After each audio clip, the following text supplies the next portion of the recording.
Question number 106। She picked up the books lie on the table and put them on the shelf। तो देखिए इसमें क्या mistake है उसको ढूंढेंगे। तो देखिए पहला क्या है कि she pick up क्या हो गया, पास्ट इंडेफिनिट टेंस। ठीक है, पास्ट इंडेफिनिट टेंस में फिर ये लाई क्या होती है, फर्स्ट फॉर्म होती है। इसमें क्या होना चाहिए, सेकंड फॉर्म। तो लाई की जिस फॉर्म पर क्या हो जाएगा, ले। ठीक है, इसकी सेकंड फॉर्म आएगी। तो मिस्टेक क्या है इसमें, डी वाला। Question number 107। क्वेश्चन नंबर 107 क्या होगा, आइडेंटिफाई करिए ग्रामेटिकल एरर। तो one of the proposals received by us seem very interesting। The proposals सही है यहाँ तक, seem very interesting, seem very interesting। भाई ये क्या है,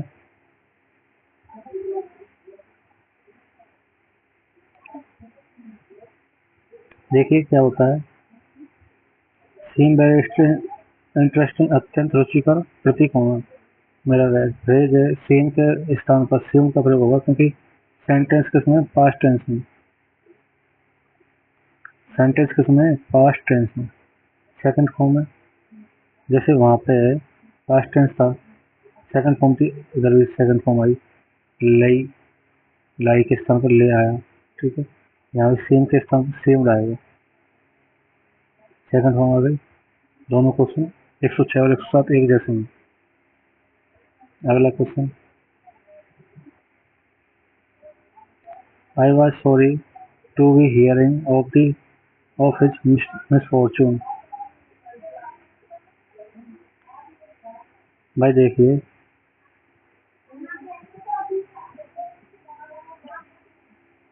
वी हियरिंग के स्थान पर क्या होगा, केवल टू हियर। वी हियरिंग नहीं आएगा, केवल हियर आएगा। ठीक है, हियर, क्योंकि आपको पता है टू प्लस वी फर्स्ट कर्म की तरह और कर्ता की तरह काम करता है। तो कर्ता इसमें है और टू प्लस वी फर्स्ट कर्म हो जाएगा, इन्फिनेटिव कर्म की तरह भी काम करता है। पिछली वीडियो में हमने देख लिया है। तो टू प्लस वी फर्स्ट किसकी तरह काम कर लेता है, कर्म की तरह, एज ए नाउन। ठीक है, नाउन की तरह। नाउन संज्ञा कर्ता भी और कर्म भी दोनों में आ सकती है। अगला आप याद रखना कि सॉरी के बाद क्या होता है, टू प्लस वी फर्स्ट। अगला क्वेश्चन नंबर 109।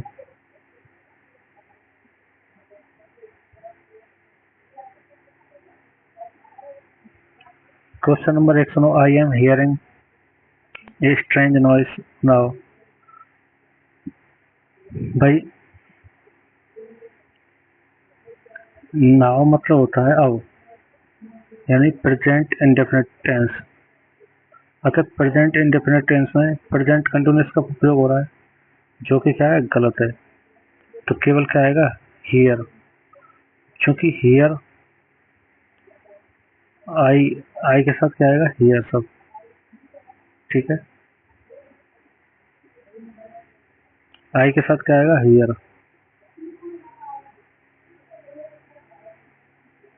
ठीक, अगला क्वेश्चन नंबर 110। क्वेश्चन नंबर 110 क्या कह रहा है, the jury are from different part of the country. The jury क्या है, कलेक्टिव। जरी कलेक्टिव नंबर है भाई।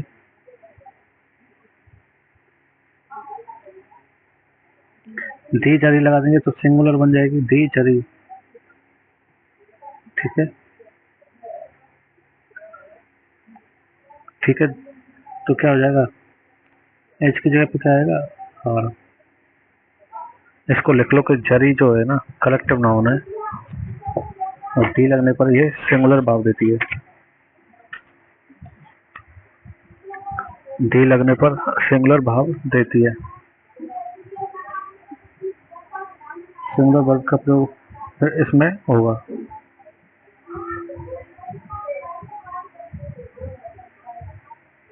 तो इसको लिख लो भाई, जरी को दी जरी, दी कमेटी, इसको भी याद रखना।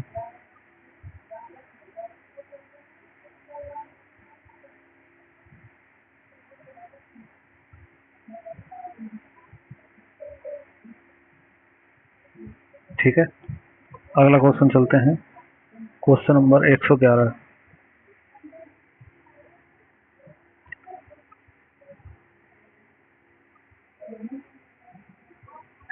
क्वेश्चन नंबर 111 क्या कहता है? Sam took a little time to thought before this replied. Sam took a replied time to thought before replied. Thought before the replied, little time. ठीक है, तो टू के बाद क्या आता है? इन्फिनेटिव। टू के बाद आता है इन्फिनेटिव, तो to plus V first form. तो भाई टू के बाद ये गलत है भाई। देखो ए लिटिल टाइम सही है, लिटिल टाइम थोड़ा समय, और समय कैसा अनकाउंटेबल है तो लिटिल आएगा। Sam took before he replied सही है, यहाँ रिप्लाइड है, यहाँ टुक है, यहाँ टेक होती ना तो गलत हो जाता। यहाँ पास्ट, यहाँ भी पास्ट। ठीक है, अब देखते हैं टू प्लस वी फर्स्ट है क्या नहीं। टू प्लस वी फर्स्ट तो है नहीं, थिंक आता, लेकिन यहाँ थॉट दे रखा है भाई। टुक, टुक के सैम टुक ये है तो रिप्लाइड भी सही है। ठीक है, जैसे यहाँ पे क्वेश्चन नंबर 107 और 106 में आपने देखा होगा कि यहाँ पे पिक अप था, तो यहाँ लाई नहीं ले होना चाहिए क्योंकि पास्ट टेंस है।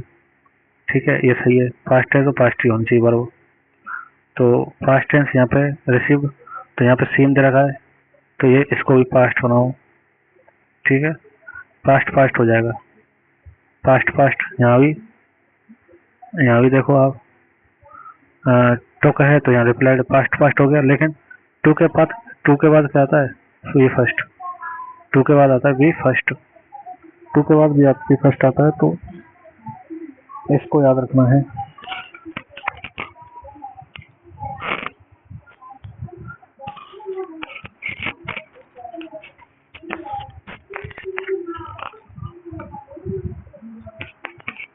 तो टू के बाद वी फर्स्ट आएगा। ठीक है,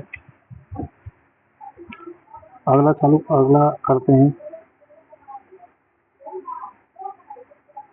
क्वेश्चन नंबर 112।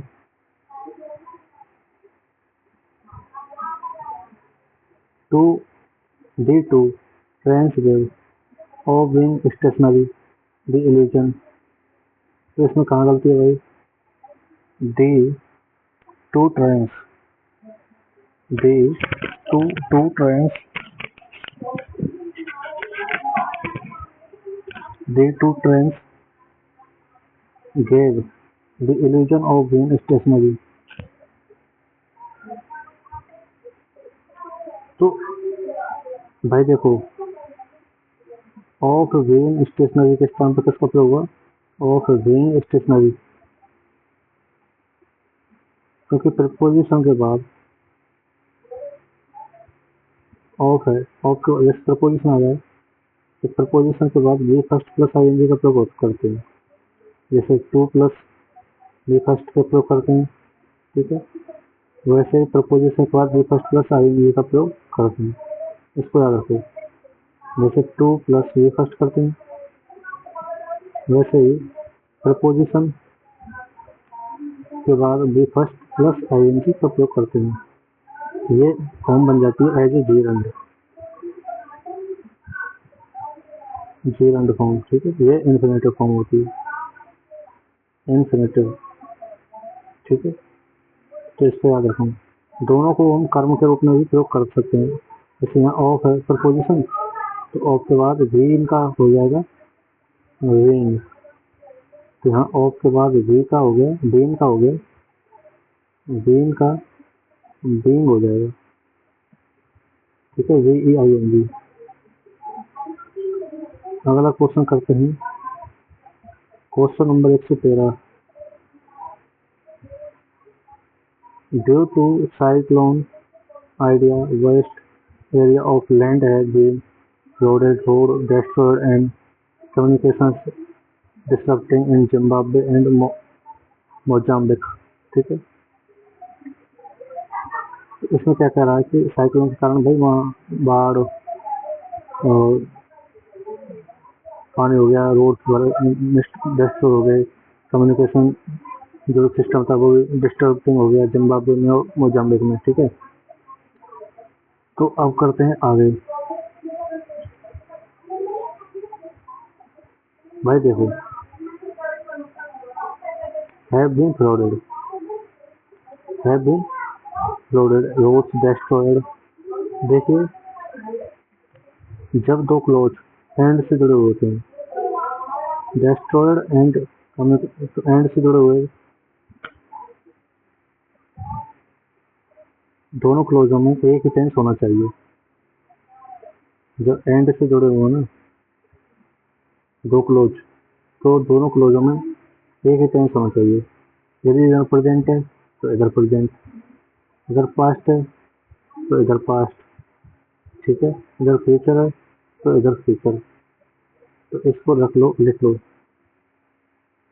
कि एंड से जुड़े हुए दो, इधर प्रेजेंट तो इधर प्रेजेंट,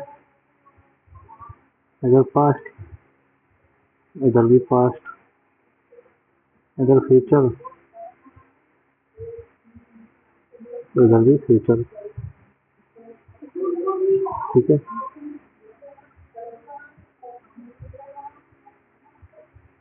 अगला शुरू करते हैं क्वेश्चन। तो इसमें किसमें गलती है भाई? यहाँ पे पास्ट टेंस है डिस्ट्रॉयड, यहाँ पे डिस्ट्रॉयड पास्ट टेंस है, तो यहाँ पे क्या आएगा? डिस्ट्रप्टेड। डिस्ट्रप्टेड। ठीक है,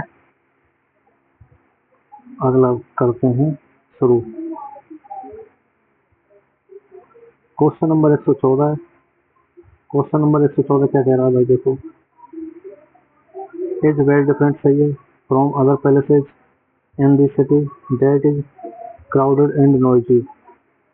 तो Lodhi colony in Delhi is very different from other places in the city that is crowded and noisy. That is crowded noisy क्या है? गलत है। क्यों गलत है? क्योंकि अदर पैलेसेज ये क्या है? प्लूरल, और प्लूरल के रिलेटिव प्रोनाउन क्या है? दैट। और इसके बाद क्या है? Singular noun, singular verb. तो सिंगुलर वर्ब के साथ क्या आएगी? Plural verb. ठीक है, प्लूरल वर्ब, एल साइलेंट होता है। ठीक है, प्लूरल वर्ब। तो प्लूरल वर्ब में क्या होगा?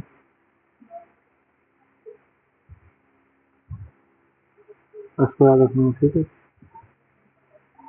तो अदर पैलेसेज मतलब अन्य स्थान। तो अन्य स्थान क्या हो गया? अन्य स्थान है, यहाँ हो जाएगा बहुवचन।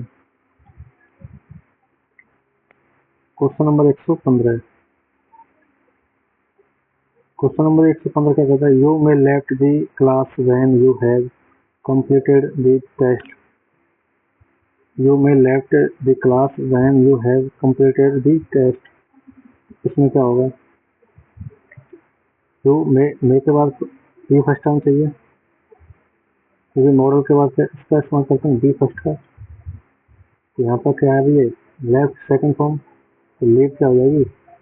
फर्स्ट फॉर्म, तो मे लीव।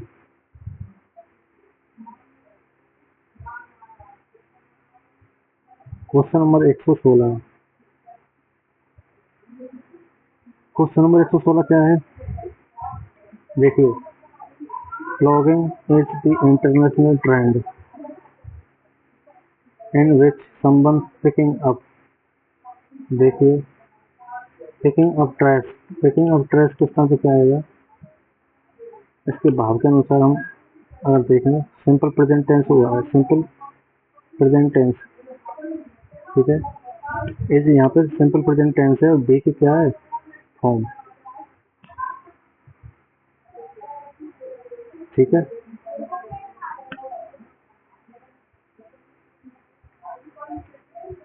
तो सिंपल प्रेजेंट टेंस में पिकिंग नहीं आएगा, पिक्स अप, ठीक है, picks up. Question number 117, no need you to visit so many books. तो हेल्पिंग वर्ब है, फिर सब्जेक्ट है, फिर वर्ब है, फिर अदर सब्जेक्ट है, लेकिन इसमें क्या दे रखा है, टू प्लस वाई इन्फिनेटिव दे रखा है। एज ए नाउन प्रयुक्त होता है टू प्लस वाई, हम जानते हैं।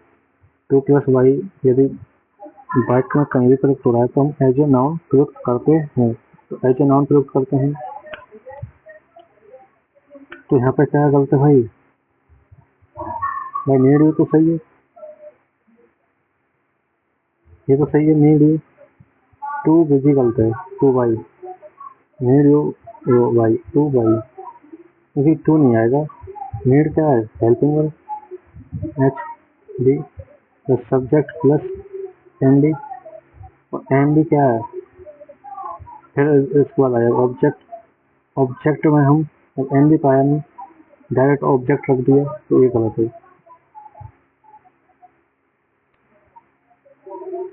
अगला क्वेश्चन करते हैं, Anita enjoy to swim in the sea.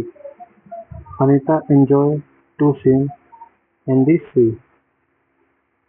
तो भाई देखिए पास्ट टेंस का है,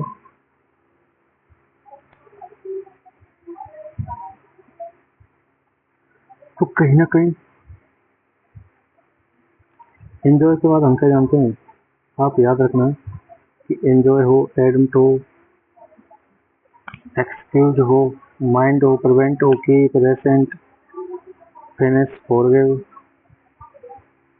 कहाँ, ठीक है।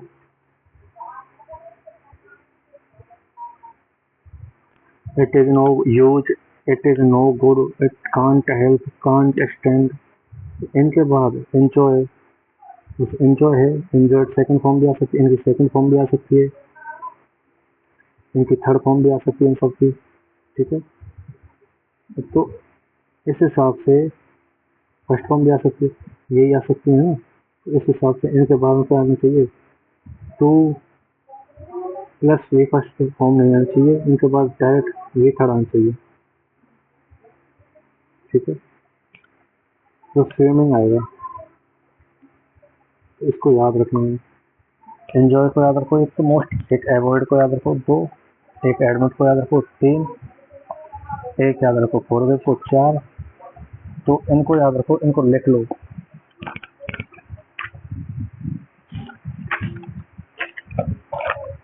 तो आप इनको लिख सकते हैं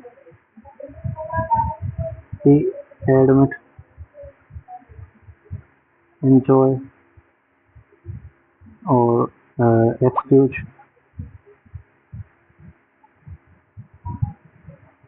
फिनिश, फॉरगिव,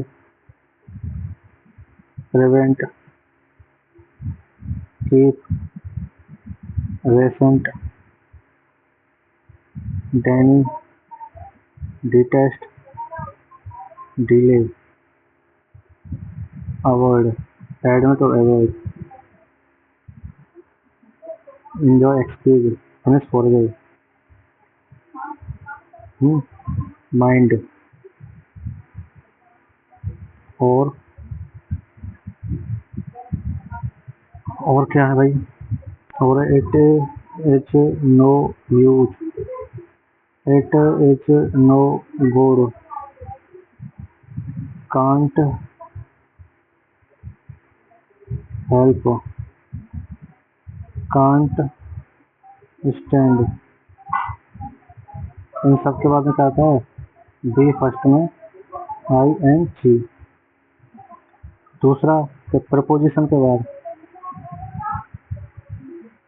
प्रपोजिशन जैसे ऑफ भी प्रपोजिशन, तो इसके बाद V first plus I N G. ठीक है, आप याद रखो नीड वाला, need plus subject plus N B plus object. Object के रूप में हम क्या टू प्लस वी फर्स्ट का फॉर्म यूज कर सकते हैं, लेकिन उससे पहले एन बी होना चाहिए। ठीक है, आप इसको देखो,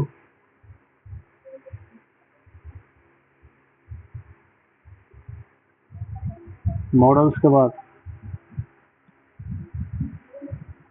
मॉडल के बाद किस शब्द को करते हैं, बी फर्स्ट का। ठीक है,